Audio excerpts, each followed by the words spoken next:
ओम गण श्री महागणेशाय नमः। राधे राधे दोस्तों, कैसे हैं आप सब। दोस्तों, हिंदू धर्म में एकादशी का बहुत ही महत्व है। मार्गशीर्ष माह की कृष्ण पक्ष की एकादशी को उत्पन्ना एकादशी के नाम से जाना जाता है। मान्यता है कि उत्पन्ना एकादशी के दिन एकादशी माता का जन्म हुआ था। इसी के चलते इस दिन को उत्पन्ना एकादशी कहा जाता है। देवी एकादशी भगवान विष्णु की एक शक्ति का रूप है। ऐसा माना जाता है कि इस दिन देवी एकादशी ने राक्षस मुर का वध किया था।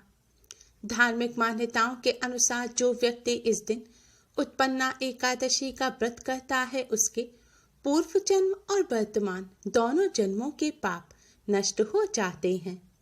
दोस्तों, इस बार उत्पन्ना एकादशी तिथि को लेकर कंफ्यूजन बना हुआ है, क्योंकि इस बार एकादशी तिथि 10 दिसंबर को दोपहर 12:51 पर शुरू हो रही है और एकादशी तिथि की समाप्ति 11 दिसंबर को सुबह 10:04 पर हो रही है। इस बार उत्पन्ना एकादशी का व्रत दोनों ही दिन रखा जाएगा। 10 दिसंबर को व्रत रखने वाले भक्त 11 दिसंबर को व्रत का पारण करेंगे। 11 दिसंबर को व्रत का पारण करने का शुभ मुहूर्त है दोपहर 1:70 से दोपहर 3:21 तक और 11 दिसंबर को व्रत रखने वाले भक्त व्रत का पारण 12 दिसंबर को करेंगे। 12 दिसंबर को व्रत के पारण का शुभ मुहूर्त है सुबह 7:05 से सुबह 9:09 तक। वैसे तो इस बार उत्पन्ना एकादशी दोनों ही दिन मानी जा रही है, लेकिन उदया तिथि की मान्यता के अनुसार उत्पन्ना एकादशी का व्रत 11 दिसंबर को रखना श्रेष्ठ रहेगा। पद्म पुराण के अनुसार इस एकादशी का व्रत करने से सभी व्रतों का फल मिलता है और मोक्ष की प्राप्ति होती है। साथ ही यह सभी प्रकार के दुखों का नाश करती है। पुराणों के अनुसार एकादशी का व्रत करने से भगवान विष्णु की असीम कृपा प्राप्त होती है और सभी तीर्थों के दर्शन के बराबर फल मिलता है। इस व्रत में किए गए दान का फल जन्मों जन्मों तक मिलता है। इस व्रत में जप तप व दान करने से अश्वमेध यज्ञ के बराबर फल मिलता है। जो भी व्यक्ति एकादशी व्रत की शुरुआत करना चाहते हैं, उन्हें इस व्रत की शुरुआत उत्पन्ना एकादशी से ही करनी चाहिए। इस व्रत के रखने से जीवन में हमेशा सुख शांति बनी रहती है और माता लक्ष्मी का भी आशीर्वाद प्राप्त होता है।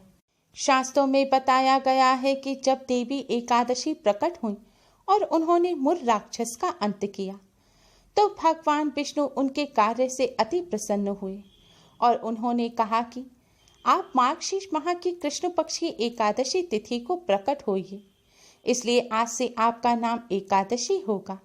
सभी व्रतों में तुम्हारा व्रत सबसे महत्वपूर्ण होगा।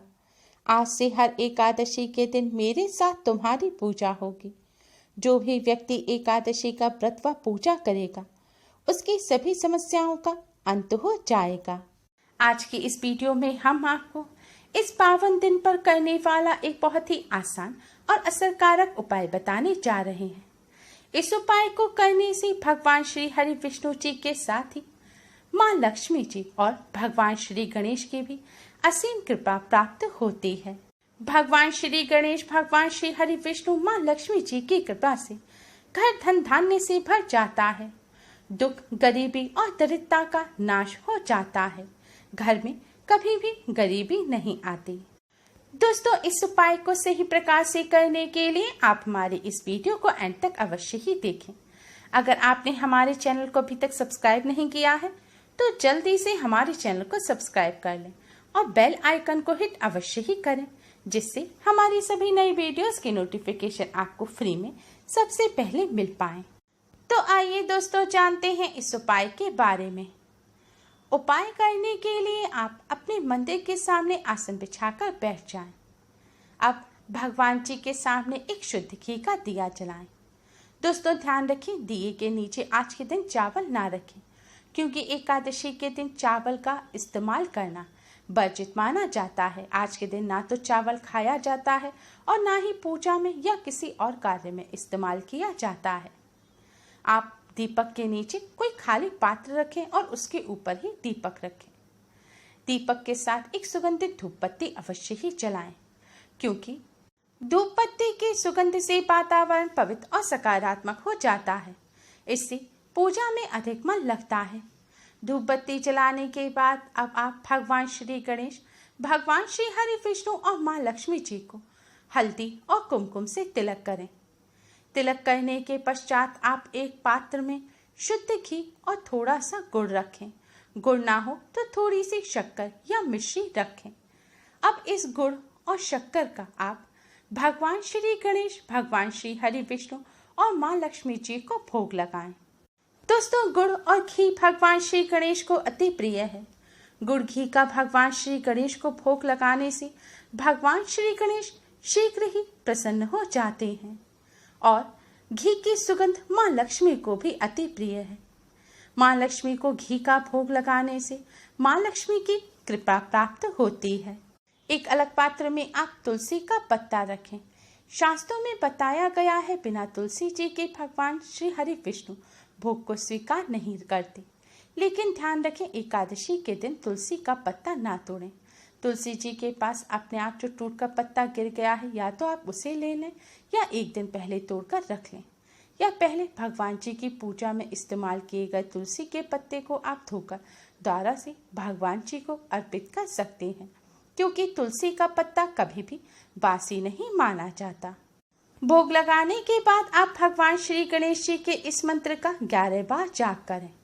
मंत्र इस प्रकार है: ओम गण गणपते नमः, ओम गण गणपते नमः। गणेश जी के मंत्र का जाप करने के बाद आप भगवान श्री हरि विष्णु जी के 12 मंत्र ओम नमो भगवते वासुदेवाय का 108 बार जाप करें। मंत्र है ओम नमो भगवते वासुदेवाय। इस मंत्र का जाप करने के बाद अब आप माँ लक्ष्मी जी के इस मंत्र का 108 बार जाप करें। मंत्र इस प्रकार है: ओम महालक्ष्मी नमः, ओम महालक्ष्मी नमः। दोस्तों, मंत्र का जाप करते समय आपको अगर कठिनाई महसूस होती है तो आप पहले भगवान श्री गणेश की आरती करें, फिर माँ लक्ष्मी जी की आरती करें और अंत में भगवान श्री हरि विष्णु की आरती करें। इस तरह पूजन करने के बाद आप भगवान जी को प्रणाम करें और आपकी जो भी समस्या है वह सभी भगवान जी से कहें और अपनी सभी समस्या और कष्टों को दूर करने की प्रार्थना करें। धन संबंधी समस्याओं को दूर करने की प्रार्थना करें। प्रार्थना करने के बाद आप शुद्ध जल से मढ़े हुए आटे से एक साफ रोटी बनाएं। अब इस रोटी को आप एक प्लेट में रख लें।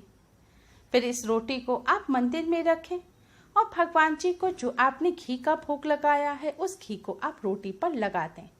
जो शक्कर है उसे आप रोटी के ऊपर डाल दें और तुलसी का पत्ता भी आप रोटी पर रख लें।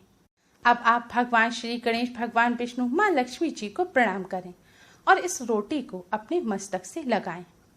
इसके बाद आप इस रोटी को ले जाकर गौ माता को खिला दें। रोटी खिलाने से पहले आप भगवान श्री गणेश, भगवान विष्णु, माँ लक्ष्मी जी को प्रणाम करें और समस्त देवी देवताओं को प्रणाम करें और उनसे भोग स्वीकार करने की प्रार्थना करें। शास्त्रों में बताया गया है कि गौ माता में 33 कोटि देवी देवताओं का वास होता है। गौ माता में ब्रह्मा, विष्णु, महेश देवताओं का भी वास होता है। भगवान श्री गणेश को प्रसन्न करने के लिए भी गौ माता की सेवा करनी चाहिए और माना जाता है कि जो व्यक्ति गौ माता की सेवा करता है उस पर माँ लक्ष्मी की असीम कृपा होती है। इस तरह गौ माता को रोटी खिलाने से भगवान श्री गणेश, भगवान श्री हरि विष्णु, माँ लक्ष्मी जी के साथ ही समस्त देवी देवताओं का आशीर्वाद प्राप्त होता है और सभी कष्टों से छुटकारा मिलता है। गौ माता को इस तरह रोटी खिलाने से सभी बिगड़े काम बन जाते हैं।